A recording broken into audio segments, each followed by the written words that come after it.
Bonjour et bienvenue sur ce tutoriel de Didapage. Lors d'un précédent tutoriel, je vous ai présenté comment afficher et cacher un élément texte grâce au survol de la souris. Cette fois-ci, je vais vous présenter comment on affiche et on cache un élément grâce au clic de la souris. Alors, tout d'abord, je vais reprendre mon ancien exemple. Je vous rappelle que là, tout d'un coup, je survole la télévision, ça affiche un élément texte, je l'enlève, ça le retire.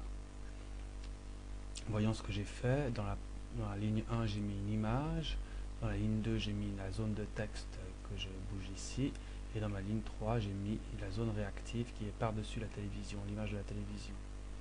Je vais rentrer dans les paramètres de la zone réactive et j'avais mis +2 lié au survol. Cette fois-ci, je vais mettre +2 mais lié au clic. Ok. Et je vais vous montrer le résultat.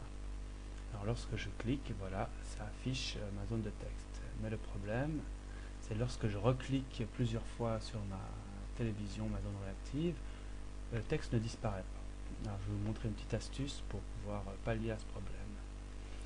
Alors la petite astuce, elle est en fait toute simple. Il va falloir rajouter une autre zone réactive qu'on va mettre par-dessus ma zone réactive 3. Donc je vais faire un copier de ma zone réactive 3 et je la colle en dessous. Je vais déplacer, superposer par-dessus la 3. Donc je vais aller dans les paramètres tout d'abord de ma zone réactive 3. Donc, visibilité au clic +2. Et là l'astuce c'est de dire lorsque je cliquerai là-dessus, je vais faire la visibilité de ma deuxième zone de ma zone réactive qui est +4. Ok. Et ma zone réactive 4, je vais aller dans ces paramètres.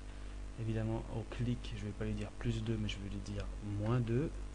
Là, je vais mettre virgule et je vais lui dire fait disparaître cette zone réactive à 4, -4. Ok, je vais vous montrer le résultat. Alors là, lorsque j'arrive sur la page, en fait, c'est ma zone réactive 3 qui est là. Je clique dessus, ça affiche, et en même temps, ça fait afficher ma zone réactive 4. Donc là, je vais cliquer sur ma zone réactive 4, ça fait disparaître, ainsi de suite. Je vais quand même vous faire un petit résumé. Donc ma zone réactive 3, les paramètres, c'est +2, +4. Ok. Et ma zone réactive 4, les paramètres sont -2, -4. Enregistré. Et voilà, c'était pas si difficile.